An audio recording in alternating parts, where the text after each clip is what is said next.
पूज्य गुरुदेव के चरणारविंद में परम पिता परमात्मा के सानिध्य में पैरों की चौकड़ी लगाकर बैठते हुए, शरीर को सीधा रखते हुए, मन को अपने पास लाते हुए, चित्त वृत्तियों को एकाग्र करते हुए, आंखों को खोलकर बैठते हुए, समय के अनुसार धर्म की चर्चा, जीवन सुधार की चर्चा, प्रभु की पवित्र पावनी चर्चा कहने और सुनने का प्रयास करें।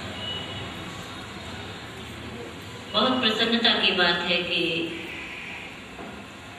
हमारे इस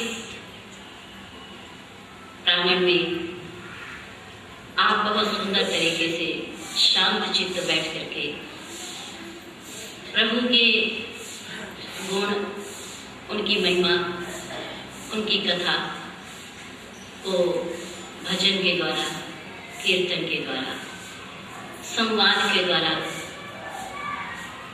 कहने और सुनने का प्रयास कर रहे हैं।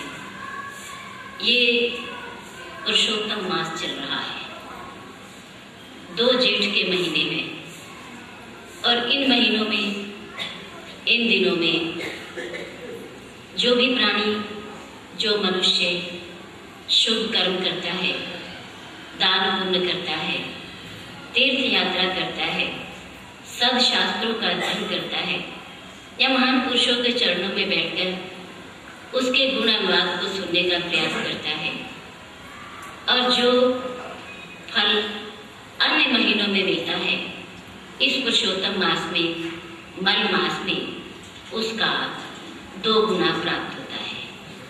इसलिए बड़े भाग्यशाली हैं हम कि इस मल मास में, पुरुषोत्तम मास में हम सबको प्रभु ने कृपा करके समय दिया अपने गुण, महिमा, कथा की चर्चा कहने और सुनने का।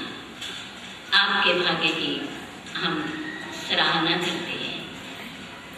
आपकी हाजिरी को देखकर, आपके प्यार को देखकर, आपकी श्रद्धा और विश्वास को देखकर और आपके परम पूज्य गुरुदेव के प्रति कृतज्ञता के भाव को देखकर मन गदगद हो जाता है। मन को बड़ी प्रसन्नता होती है कि आज तक भी जो लौ, जो दीपक, जो ज्योति, जो प्रकाश की किरण पुंज मेरे गुरुदेव ने सैकड़ों साल पहले आपके हृदय में प्रज्वलित की थी, वो आज तक भी उसी प्रकार से जल रही है। बोलिए सतगुरुदेव प्रकाश दे रही है, लौ जली हुई है, और आप उस ज्योति के सहारे, उस प्रकाश के सहारे यहाँ तक भागे आते हैं।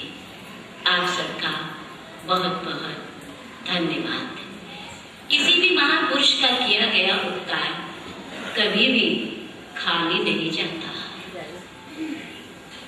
आप हम तक पहुँचे या ना पहुँचे, पर हम जानते हैं कि जो मेरे गुरुदेव ने आपके अंदर संस्कारों के बीज डाल दिए हैं और आपके अंदर जो एक भक्ति की ज्योति जला दी है, प्रज्वलित कर दी है, वो आज भी उसी तरह से हमें दिखाई दे रही है।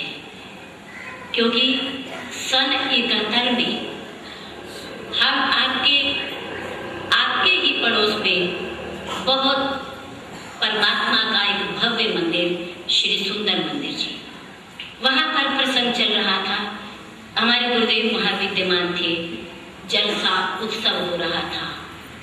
यहाँ के रहने वाले निवासी जो उस समय मौजूद होंगे वो सब जानते हैं। प्रथम मिलन हुआ गुरुदेव के चरणों में तो 2 साल पूर्व ही आना हो गया था, लेकिन सन 71 में आपके इस कॉलोनी में आना हुआ और सत्संग की बूंदें, उसकी वर्षा इस शरीर पर पड़ी और महान पुरुषों की कृपा हुई, सत्संग मिला, प्रभु की महिमा सुनने को मिली, बहुत अच्छा लगा। सन 71 से आज तक कितने साल हो गए हैं? 36 साल हो गए। आप लोगों के मध्य में रहते हुए, आप लोगों के प्यार को पाते हुए आशीर्वाद को पाते हुए, कृपा को पाते हुए आप हमें मिले महीने बाद, साल भर बाद, हफ्ते बाद, लेकिन हम जानते हैं कि आपके अंदर जो प्यार की धारा जो प्रवाहित हो रही है वो कभी भी सूखने वाली नहीं है। वो लगातार बहती रहेगी और बह रही है आज भी। कभी भी आपके मध्य में आए तो आपका इतना जन सैलाब, इतना प्यार उमड़ कर सामने आता है कि हम आपके प्यार में सराबोर हो जाते हैं, गदगद हो जाते हैं, हमारा हृदय पल्लवित हो जाता है। हमें इतनी प्रसन्नता होती है कि ऐसा लगता है नाना रूपों में आप लोगों के बीच में मेरा राम खड़ा होकर के हमसे प्यार कर रहा है। मैं आपके भाग्य की सराहना नहीं कर सकती, क्योंकि जितना समय मेरे गुरुदेव ने इन कॉलोनियों में दिया, गोपाल नगर में, नुमाइश कैंप में, केशव नगर में, इतना समय अपने जीवन का और कहीं नहीं दिया, कहीं नहीं दिया। महीने भर, 15 दिन भर, हफ्ता भर श्री राम नवमी का उत्सव, श्री कृष्ण जन्माष्टमी का उत्सव इन कॉलोनियों में, इन पवित्र मंदिरों में, इन तीर्थ स्थानों में मनाया जाता रहा। और ऐसी कोई गली नहीं, कोई कूचा नहीं, कोई ऐसा घर नहीं उस समय का जिस घर को हमारे परम पूज्य गुरुदेव ने अपने कमल रूपी चरणों से पवित्र ना किया हो। आपके अंदर डाले गए बीज आज पल्लवित हो रहे हैं, अंकुरित हो रहे हैं, पौधे का रूप ले रहे हैं और समय आने पर वो फल भी देने लगेगा, फल भी देने लगेगा। इसमें कोई दो राय नहीं। हमें बड़ी प्रसन्नता है कि आप लोगों ने महान पुरुषों के एहसान को माना, उनके किए गए उपकार को माना और जीवन बनाने का प्रयास किया। ये भी एक बहुत बड़ी बात है। अभी अभी हमारी आदरणीय भाभी जी श्रीमती आशा सेठिया कह रही थी कि सत्संग में आना एक बहुत बड़ी बात है। समय को निकालना, घर के कार्यों को पीछे छोड़कर अपने गुरुदेव के चरणों में आकर बैठना और उनकी महान श्रीमुख से मधुर वाणी से प्रभु की चर्चा को श्रवण करना बहुत बड़ी बात है। हमारी इन 3 कॉलोनियों में इतने ही लोग थोड़े ही हैं, इससे भी कई गुना है, कई गुना है।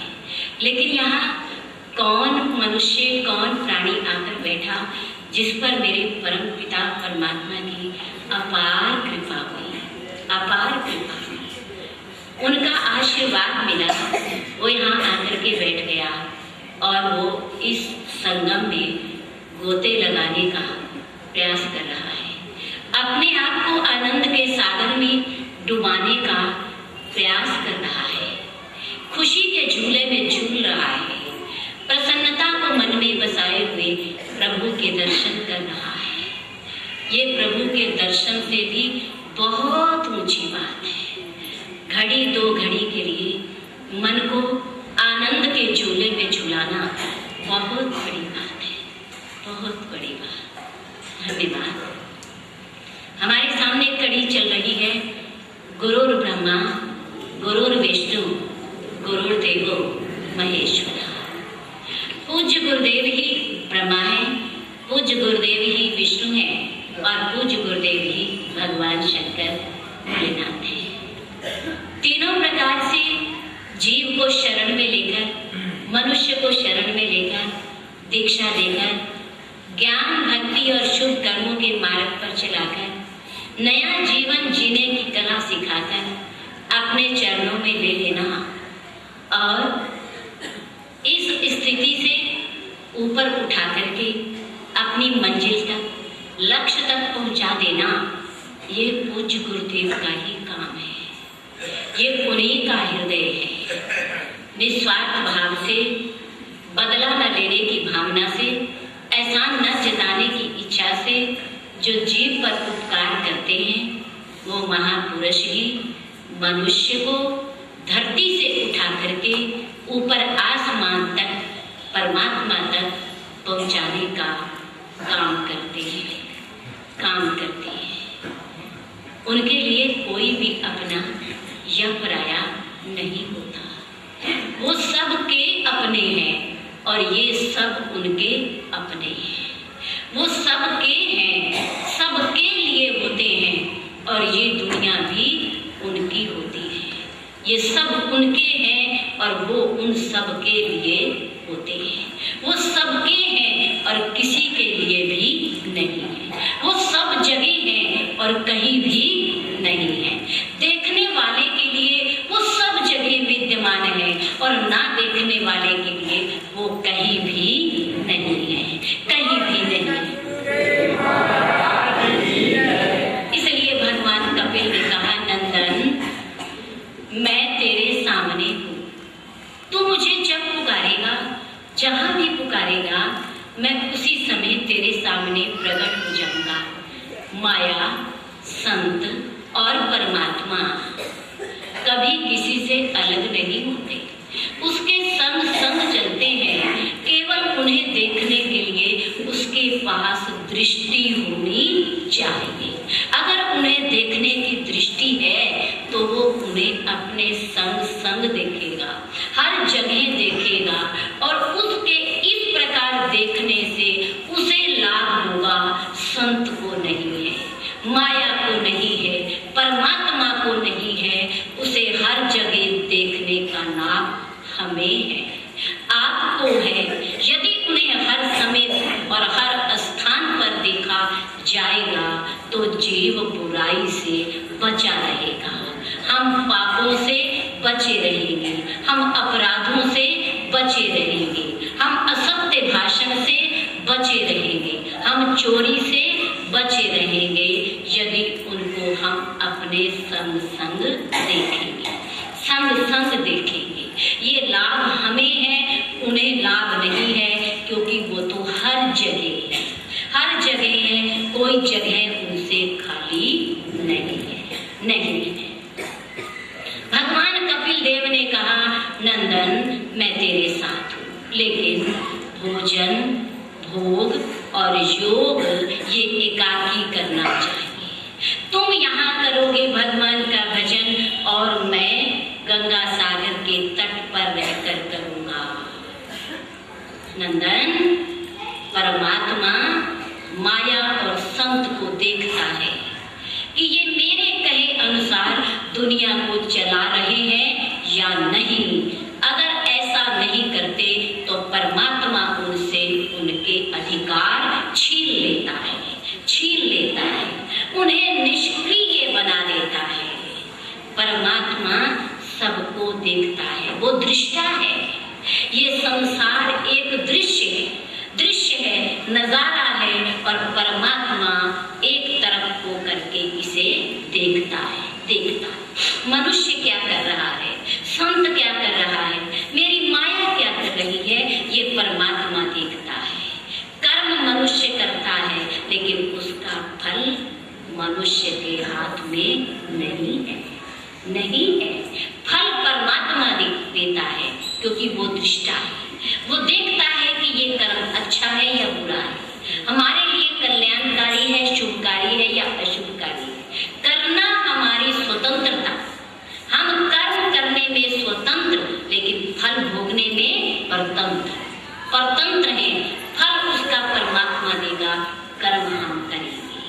अच्छा करेंगे तो अच्छा फल मिलेगा और बुरा करेंगे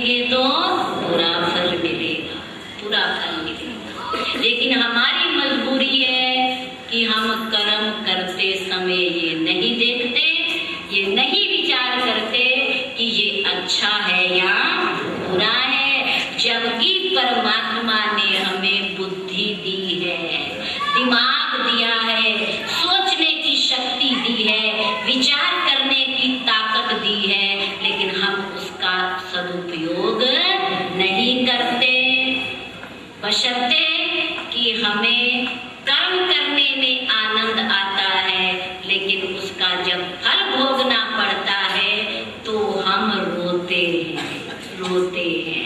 ये तो हमने किया ही नहीं था, लेकिन किया हुआ अपना है। परमात्मा कभी किसी के किए हुए कर्म का फल किसी और को नहीं देता, अपना ही किया हुआ अपने आप को ही भोगना पड़ता है। जब भगवान राम को मां कैकेयी ने 14 बरस का वनवास दे दिया और राम से अत्यधिक स्नेह होने के कारण, प्यार होने के कारण दशरथ जी रोने लगे, आंसू बहाने लगे और परमात्मा को उलाहना देने लगे। क्या कि और करे अपराध कोई और पाप फल भोग। प्रभु, आपके विधान में तो ऐसा नहीं लिखा कि अपराध कोई और करे, गलती कोई और करे, पाप कोई और करे और फल कोई दूसरा भोगे। आपके बही खाते में तो ऐसा नहीं लिखा, आपके कानून में तो ऐसा नहीं लिखा, लेकिन मेरे सामने आज ये क्यों हो रहा है? जबकि कहते हैं कि जैसा कोई कर्म करता है वैसा ही फल भोगता है, उसके फल को दूसरा नहीं भोगेगा। लेकिन मेरे सामने ऐसा क्यों हो रहा है?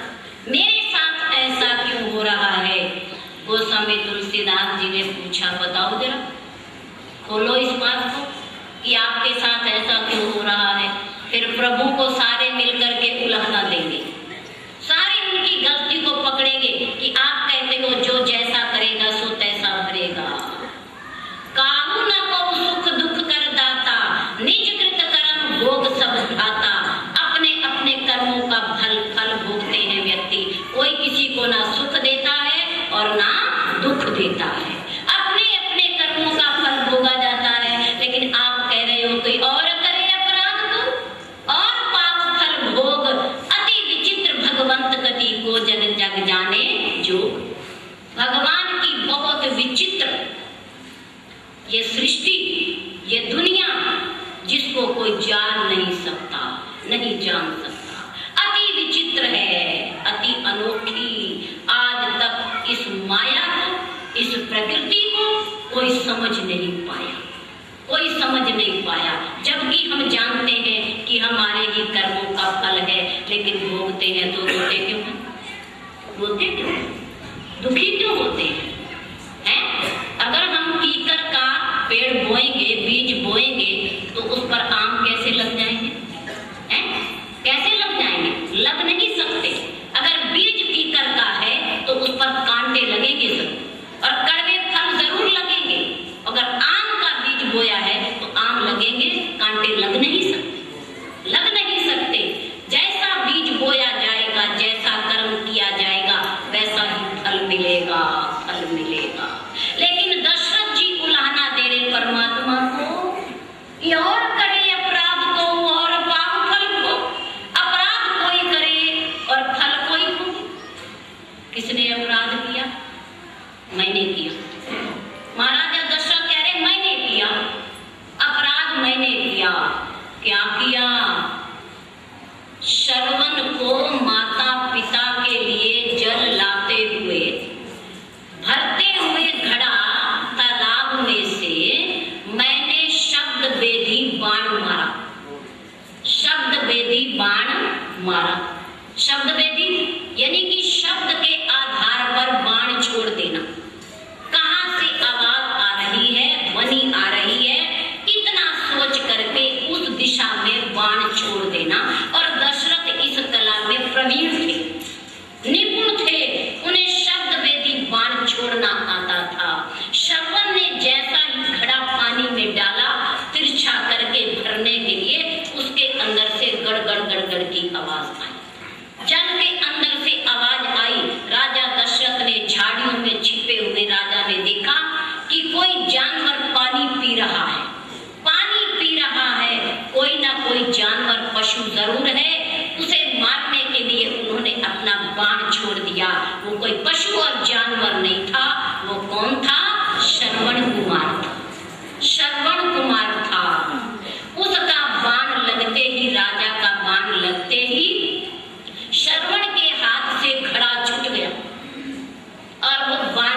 कहा, हाय बचाओ। जैसे ही ये शब्द कहा, राजा दशरथ ने सुना, मेरे से पाप हो गया, गलती हो गई, अपराध हो गया। ये कोई पशु नहीं था, ये कोई मनुष्य था। मनुष्य था। भाग करके उसके पास पहुंचे, उसे गोदी में उठाया, पूछा तुम कौन हो? मैं शर्मन। यहाँ क्या कर रहे थे? यहाँ पानी लेने आया था। क्यों? अपने अंधे माता पिता की प्यास को बुझाने के लिए मैं पानी लेने आया था। मैं पानी भर रहा था, आपका बाण मुझे लग गया, मैं घायल हो गया, मेरे हाथ से घड़ा गिर गया। अब मेरे माता पिता को पानी कौन पिलाएगा? उनकी प्यास कौन बुझाएगा? राजा दशरथ की आंखों में आंसू आ रहे। राजन जल्दी करो, मेरे सीने में लगा हुआ बाण निकालो, मुझे पीड़ा रहित करो और जल्दी जल ले जाकर के मेरे माता पिता को पिलाओ। राजा दशरथ चिंता में पड़ गए, सोच में पड़ गए, अब क्या होगा, अब क्या होगा। श्रवण ने कहा, याद रखना एक बात मेरी दशरथ, मेरे माता पिता को पानी पहले पिलाना और अपना नाम बाद में बताना, बाद में बताना। यदि उन्हें पता चल गया कि ये पानी पिलाने वाला हमारा पुत्र श्रवण नहीं कोई और है, तो वो तेरे हाथ का पानी भी नहीं पिएंगे, नहीं पिएंगे। पहले पानी पिला लेना, उनकी प्यास को बुझा लेना, उनके मन को शांत कर लेना, उसके बाद अपना नाम बताना कि मैं कौन हूँ, मैं कौन हूँ। राजा दशरथ ने श्रवण को वहां छोड़ा, पानी का घड़ा उठाया और बोझल पैरों से चलते चलते उनके पास तक पहुंचे। पैरों की आहट सुनी, माता पिता ने कहा, आ गए श्रवण, आ गए बेटा, तुमने बहुत देर लगाई, बहुत देर लगाई, बहुत प्यास लगी है, तुम आ गए। आओ जल्दी हमारे पास आओ, हमें पानी पिलाओ, हमारी प्यास को बुझाओ। मेरे पुत्र आओ, हमारे पास आओ। धीरे धीरे बिना बोले राजा दशरथ उन अंधों के पास पहुंच गए, पहुंच गए। लाओ पानी, लाओ, हमें पिलाओ।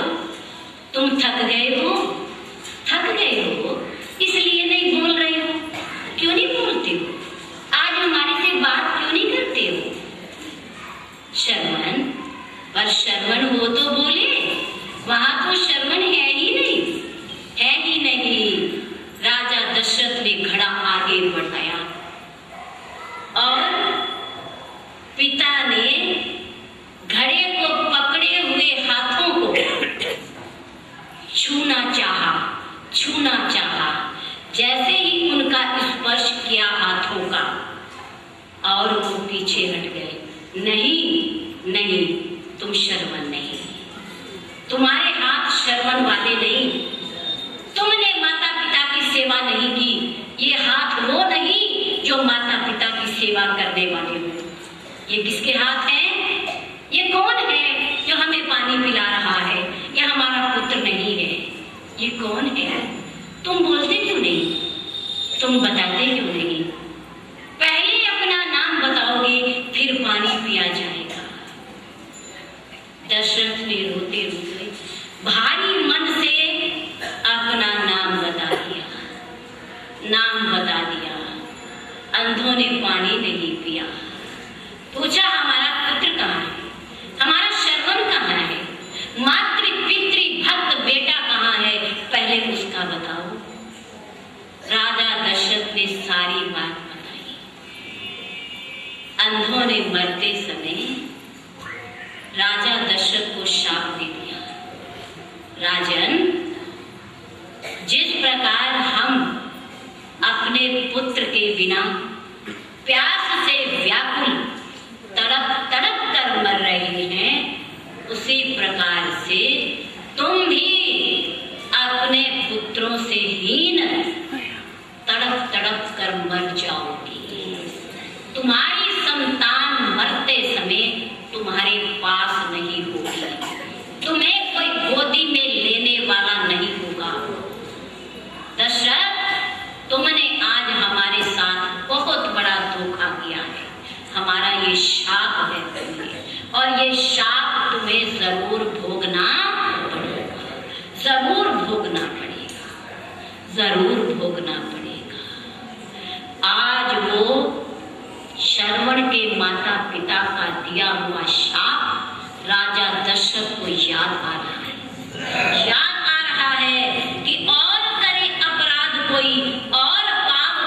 भोग, अति विचित्र भगवंत गति, को जग जाने जोग। ये संसार नहीं जान सकता, नहीं समझ सकता परमात्मा की विचित्र घटना को, विचित्र दुनिया को, विचित्र माया को नहीं जान सकता, नहीं समझ सकता कि अपराध मैंने किया लेकिन फल मेरे राम को मिला। मुझे मिलना चाहिए, मुझे वनवास जाना चाहिए, उस कर्म का फल तो मुझे मिलना चाहिए, पर मेरे राम को क्यों, मेरे राम को वन क्यों जाना पड़ा? वन में तो मैं जाता क्योंकि पाप मैंने किया था, पर नहीं। दशरथ ने पाप किया है तो फल भी दशरथ ही भोगेगा, दशरथ ही भोगेगा। चार पुत्र होते हुए पुत्र विहीन मरेगा तो दशरथ ही मरेगा। राम को आज भी नहीं आ सकती, नहीं आ सकती, नहीं आ सकती। यही बात लक्ष्मण जी ने निखाद राज को कही। निखाद राज जब राम जी को भूमि पर शयन करते हुए देखते हैं तो उस समय अलग बैठ करके रोते हैं। भगवान, अगर इनको तुमने भूमि पर सुलाना था, पत्तों पर सुलाना था, तो राजा दशरथ के महलों में मखमल के गद्दे क्यों बनाए? क्यों बनाए? क्यों उनकी रचना की? उनकी क्या जरूरत थी यदि इन्हें जंगलों में भेजना था? निखाद रो रहा है, आंसू बहा रहा है। लक्ष्मण कहते हैं निखाद क्यों रोता है, क्यों रो रहा है? इनको देख के रो रहा। कि शरीर कितना कोमल, पैर कितने कोमल, भूमि कितनी कठिन, ऊबड़ खाबड़, कांटों भरी और पत्तों पर सो रहे। वो मखमल गद्दे किस काम के? माँ कह के इन्हें क्या किया? अच्छा नहीं किया। लक्ष्मण ने कहा निखाद क्यों किसी को दोष देते? काहू न कौ सुख दुख कर दाता, निज कृत कर्म भोग सब भ्राता। अपने अपने कर्मों का भोग है, फल है, किसी का कोई दोष नहीं। माँ कह के को क्यों दोष देते? तो किसका दोष है? राम का दोष है। जो राम पत्तों पर सो रहे हैं, नंगे पैर जंगलों में चल रहे हैं, तो क्या राम के कर्मों का फल है? राम ने कोई ऐसा कर्म किया है जिसका फल भोग रहे हैं? नहीं, राम के कर्मों का फल नहीं है। तुम ये देखो कि पत्तों पर सोने वाला खुश है या ना खुश है, सुखी है या दुखी है। ये देखो, उसकी स्थिति देखो, उसकी मन की भावना देखो, उसके मन की दशा देखो कि पत्तों पर सोने वाला सुखी है या सुखी दुखी। देखो, राम सो रहे हैं, खराटे मार रहे, गहरी नींद आ रही है। ऐसी नींद शायद उन्हें गद्दों पर न आती जैसी उन्हें आज पत्तों पर आ रही है। पत्तों पर आ रही है तो वो सुखी है या दुखी? सुखी है। दुखी कौन है? तू है, तू है दुखी। आंसू तेरे आ रहे हैं न कि राम के। राम को देखकर तुम दुखी हो रहे हो, पर राम पत्तों पर सोकर दुखी नहीं हो रहा, नहीं हो रहा। तुम दुखी हो रहे हो, ये तुम्हारे कोई कर्म का फल है जो तुम आंसू बहा रहे हो। राम के कर्म का कोई फल नहीं। राम ने ऐसा कोई कर्म नहीं किया कि उन्हें पत्तों पर सोना पड़ता, पर वो तो परहित के लिए, माता पिता की आज्ञा के पालन के लिए, उन्हें सुख पहुंचाने के लिए पत्तों की शैया पर सो रहे हैं। इसलिए खुश हैं, खुश हैं, प्रसन्न हैं, आनंद की नींद सो रहे हैं। वो दुखी नहीं, दुखी तुम हो रहे हो। उनके कर्मों में लिखा है सुखी होना और तेरे कर्मों में लिखा है दुखी होना। दुखी होना तुम रो रहे हो, राम नहीं रो रहा, राम नहीं रो रहा। राम पत्तों पर सो करके भी सुखी है और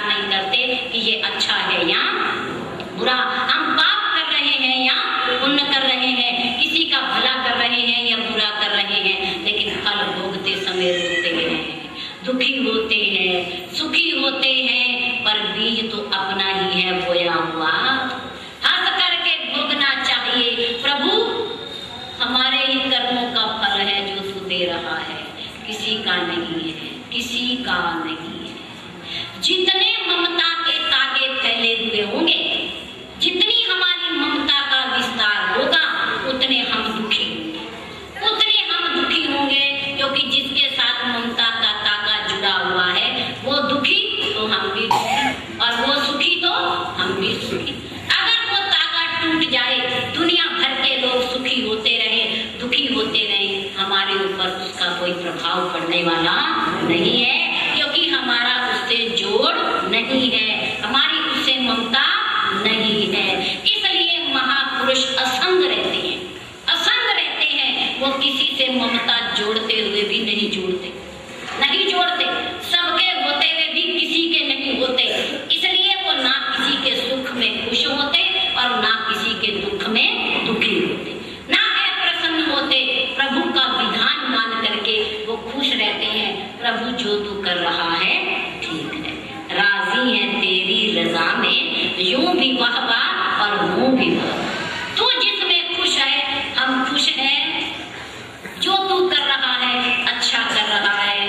इसलिए महापुरुष दुखों का और सुखों का, अच्छे कर्मों का और बुरे कर्मों का फल महापुरुषों को भी भोगना पड़ता है। लेकिन उनके भोगने में और हमारे भोगने में बहुत अंतर होता है, बहुत अंतर होता है। वो भोगते हैं भगवान की खुशी समझकर, तू गम ये दे या खुशी दे, कहते हैं ना, लेकिन कहना बोलो आसान है, बरतना मुश्किल है। अगर हम अपने कहे अनुसार ही चल पड़े ना, तो हम भी पुरुष से महापुरुष बन जाए। कहना आसान है, तू गम दे या खुशी दे, सब तेरी मेहरबानी, तेरी कृपा। अगर ऐसा हो जाए ना तो हम सब साधु बन जाएंगे, बन जाएंगे नहीं? साधु यही तो कहता है, अरे तू कुछ भी दे मेरे राम, तू कुछ भी दे, पर दे तो तेरी दात समझ करके। मैं दुख देगा तो भी मेरी झोली में, और सुख देगा तो भी मेरी झोली में। बीज तो मेरे ही बोए हुए हैं, कर्म तो मेरे ही हैं, किसी और के नहीं। तू गम दे या खुशी दे, सब तेरी मेहरबानी। हंस कर झेलेंगे, हमसे हंस कर झेलेंगे। जो इस प्रकार से परमात्मा की दात को स्वीकार करता है वो पुरुष नहीं, वो महापुरुष है,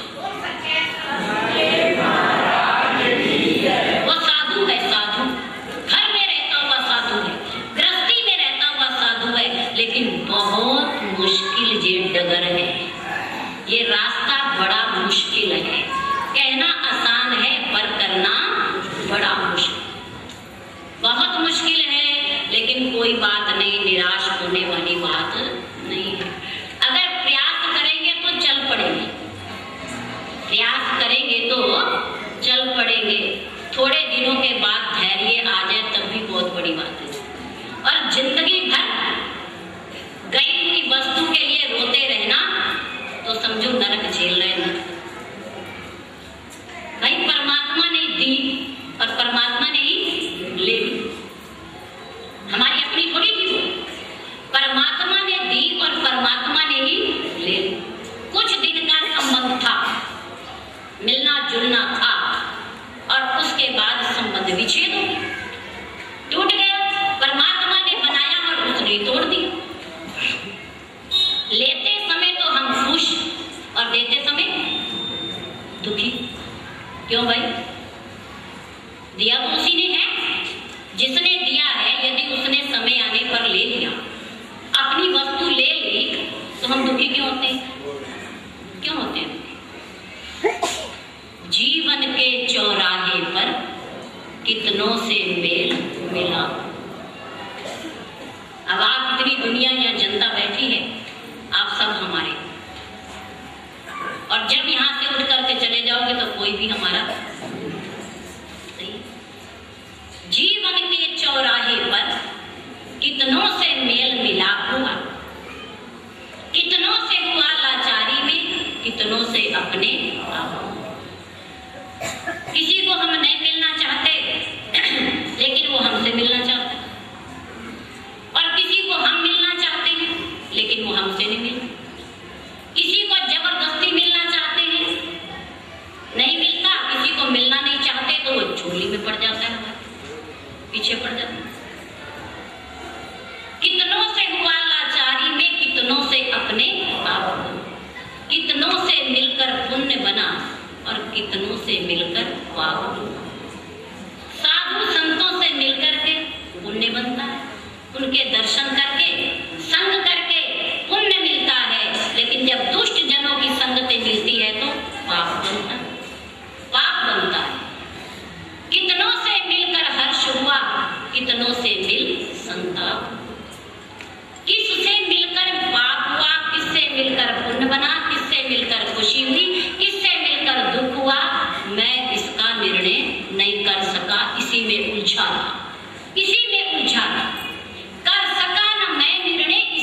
और बुरी है तो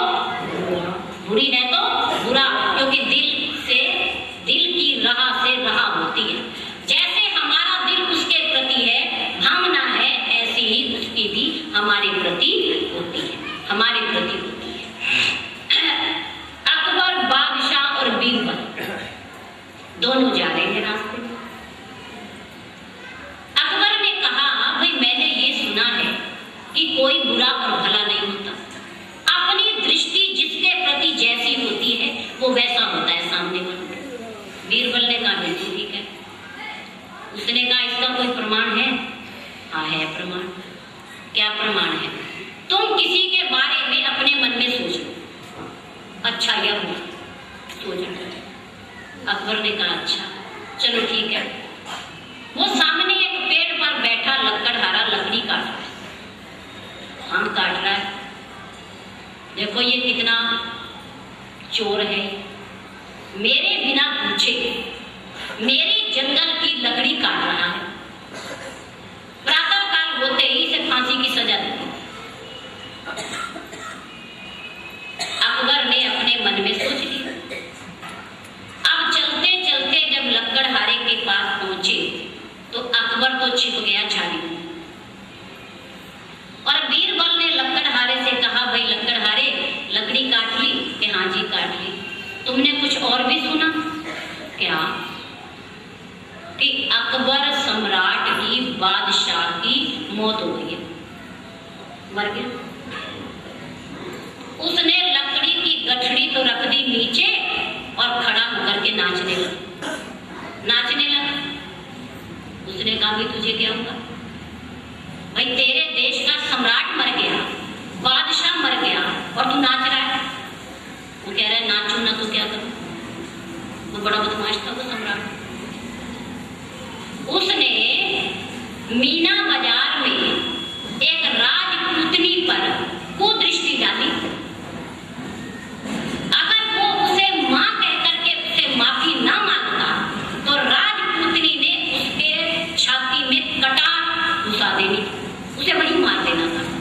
लेकिन वो समझ गया कि ये राजपूतनी है, ये किसी को बख्शेगी नहीं, इसलिए उसने भाग करके मां कह करके उससे माफी मांग ली और उसने माफ कर दी। उसकी दृष्टि कितनी बुरी है, अच्छा हो गया मर गया। झाड़ी में छिपे हुए अकबर ने ये बात सुन ली। उसने कहा, भाई बीरबल की एक बात तो सत्य हो गई कि जैसी जिसके प्रति भावना रखोगे उसके मन में भी तुम्हारे प्रति वैसी ही भावना होगी, वैसी ही होगी। अब दूसरे को, अब मैंने बुरी भावना तो देख ली, अब अच्छी भावना भी देखो।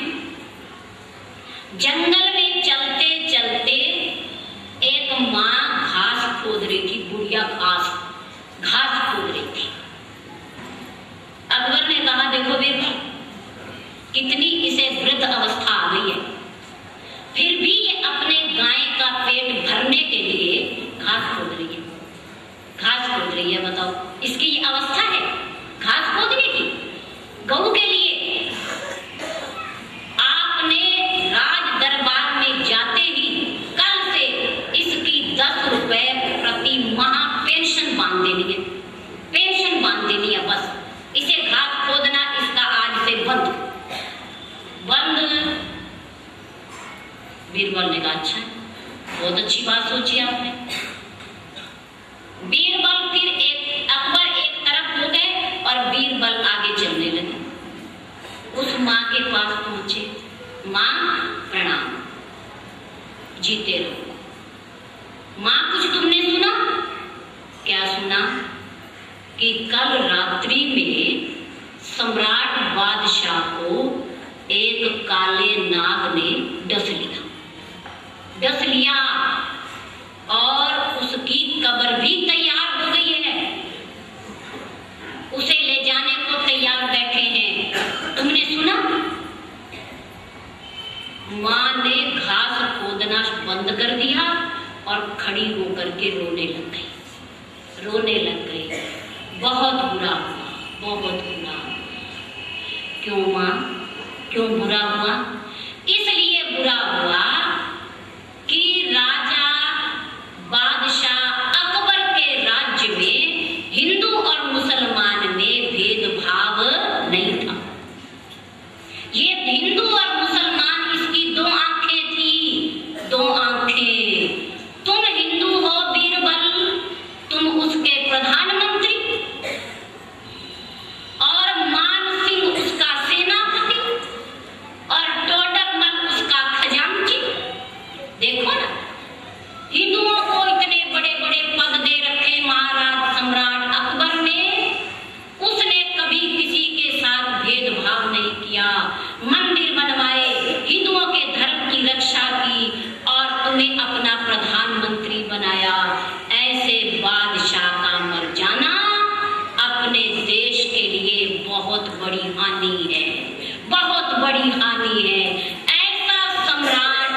अच्छा था, बहुत भला था।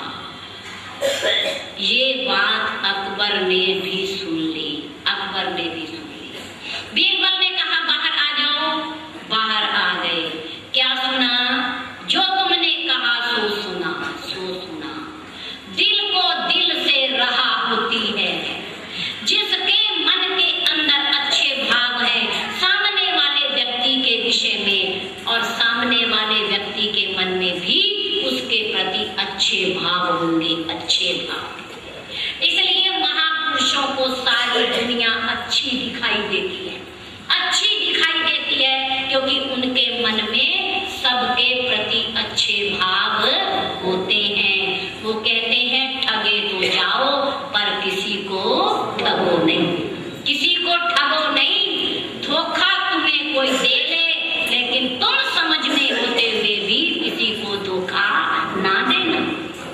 तुम्हारे साथ कोई बेईमानी कर ले, लेकिन तुम किसी के साथ बेईमानी ना करना, अधर्म ना करना, सबके प्रति अच्छी भावना रखना। इसलिए पूरा संसार, पूरी सृष्टि, पूरा समाज उन्हें अच्छा दिखाई देता है, क्योंकि उनकी अपनी भावना अच्छी होती है, अच्छी होती है। तो जीवन के चौराहे पर कितनों से मेल मिलाप हुआ, कितनों से हुआ लाचारी में, कितनों से अपने आप हुआ, कितनों से मिलकर पुण्य बना, कितनों से मिलकर पाप हुआ, कितनों से मिलकर हर्ष हुआ, कितनों से मिल संताप हुआ। कर सका न मैं निर्णय इसका, है कौन बुरा और कौन भला। ये क्षण भर का था मिलन हुआ, मैं रहा खड़ा वो गया चला। जाने वाला चला गया, लेकिन मैं खड़ा हूँ और थोड़ी देर में मैं भी जाने वाला हूँ। जिससे मिलना था मिला नहीं, अपनों से मिले, पराओं से मिले, अच्छों से मिले, बुरों से मिले, समाज से मिले, दुनिया से मिले, परिवार से मिले, सबसे मिले, लेकिन फिर भी मिलकर मन नहीं भरा। लेकिन एक चूक रह गई, एक भूल बनी हुई है अभी, जिससे मिलना था उससे मिले नहीं। इस चूक से पश्चाताप हुआ, अब रोने से क्या बनता है, जीवन का समय समाप्त हुआ। प्रभु की ऐसी माया है कि सोचते सोचते भी रह जाते हैं। सत्संग में जाना है, जा रहे हैं, अचानक कोई आ गया तो रुक गए। अरे नहीं, रुकना नहीं, कदम बढ़ाया है तो बढ़ते रहो आगे। उसे भी कहो आओ चल, तू मेरी भक्ति में बाधक क्यों बनता है, तू भी चल, तुझे भी कुछ पुण्य मिल जाएगा, तू भी कुछ वहां से सीख कर आएगा, कुछ पालेगा, अपने आप भी पुण्य के भागी बनेंगे, और उसे लाएंगे तो वो भी पुण्य का भागी बनेगा। यदि उसके साथ हम भी बैठ गए तो उसकी तो लुटिया डूबी है, हमारी भी डूब जाएगी, हमारी भी डूब जाएगी। क्यों रुकते हो, किसी के आने से क्यों रुकते हो? यहाँ कोई भी अपना नहीं है, एक ये अपना है। अगर इस तक आने में कोई बाधक है तो उसे छोड़ो। सुग्रीव ने यही तो कहा, प्रभु ये सब राम भक्ति के बाधक, शत्रु मित्र सुख दुख जग माही, माया कृत परमार्थ नाही। ये माया की रचना है, माया की रचना। पीछे धकेलते हैं, पीछे परमार्थ पर जाने नहीं देते। अगर कोई जाता है तो उसका पैर खींचते हैं, जाने भी नहीं देते। माया कृत परमार्थ नाही, ये सब माया की रचना है। मैं इन्हें छोड़ना चाहता हूँ। क्यों छोड़ना चाहता है? ये सब राम भक्ति के बाधक रुकावट है। ये सब जितने बैठे हैं, आज तो हम यहाँ बैठे हैं, अगर कल कोई जाने लगेगा और हम किसी के घर पहुंच गए और वो ना रुका तो लोग भाई हमारी इज्जत ही नहीं करें, हमारा सम्मान ही नहीं करा। हम गए थे, हमें बैठने को नहीं कहा, तो हम बाधक हुए नहीं हुए। इसलिए ऐसे समय मत जाइए किसी के घर जब किसी के भजन का समय हो, और जब किसी के भोजन का समय हो। और जब किसी का रात्रि में शयन का समय। इन 3 समय में किसी के शयन में, किसी के भोजन में, किसी के भजन में जाकर के बाधा मत डालिए। इन तीनों समय किसी के घर मत जाइए। इन तीनों समयों को छोड़ करके जाइए अगर सम्मान पाना चाहते हो तो। अगर तीनों समय में गए और किसी ने ऊपर मन से आपका सम्मान कर भी दिया तो क्या किया? क्या किया? यदि दिल से सम्मान ना किया तो ये सब राम भक्ति के बाधक, ये सारे शत्रु मित्र, सुख दुख, माता पिता बहन परिवार, ये सब भक्ति के बाधक है। सहायक नहीं है, सहायक नहीं है। आप बता दो, कोई आपको खुशी खुशी कहता हो कि जाओ तुम सत्संग में जाओ, मैं पीछे देख लूंगा, या तुम सत्संग में जा रहे हो मैं थोड़ी देर में आ जाऊंगा, तुम हो आओ सत्संग में, मैं बाद में आ जाऊंगा, या मुझे भोजन बाद में दे देना, तुम पहले हो आओ, जाओ, ये अच्छा काम है, ये प्रभु को मत्था टेका, भजन कर लो बैठकर। कोई कहता है?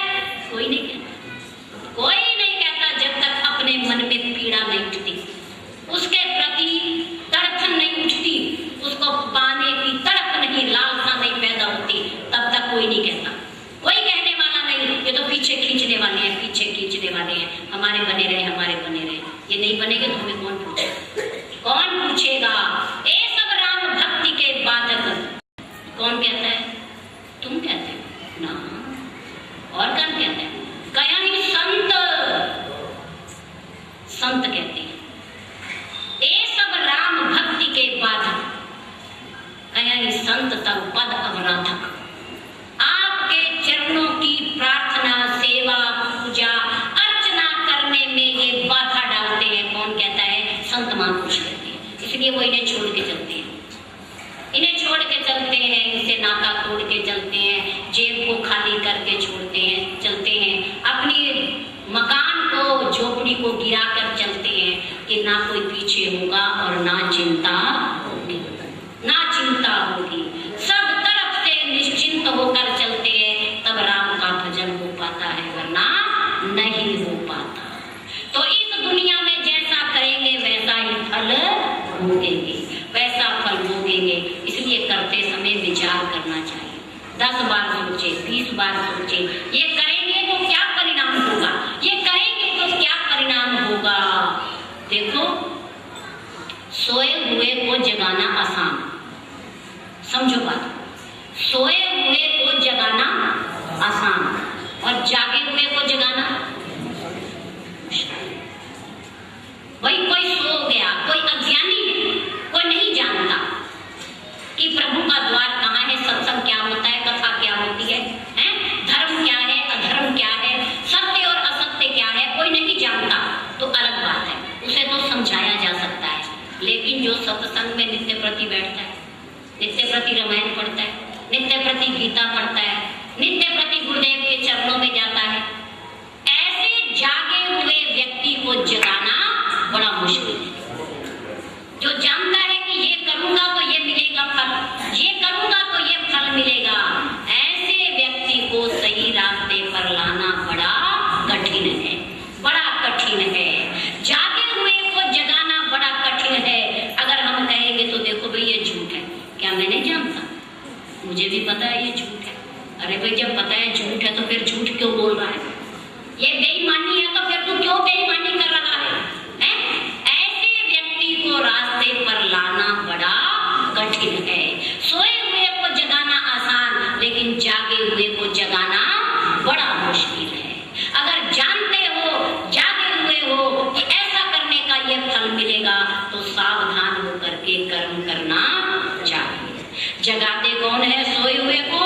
मोह निशा सब सोमनिहारा, देखत स्वपन अनेक प्रकार। जानिए जब ये जीव जग जागा, जब सब विषय विलास विरागा। जब दुनिया से बैराग हो जाए, विषय भोगों से बैराग हो जाए, प्रभु के रास्ते पर चल पड़े, तब हम जागे हुए हैं, वरना हम आज तक भी सोए हुए हैं। सोए हुए हैं, हमें फिर कोई जगा नहीं सकता। सत्संग में जाना जागना, कथा सुनना जागना, और ज्ञान लेना जागना, दीक्षित हो जाना जागना। इस जागने के बाद भी अगर हम सोए हुए हैं तो फिर हमें कोई उठा नहीं सकता। इन्हीं इन्हीं शब्दों के साथ धन्यवाद।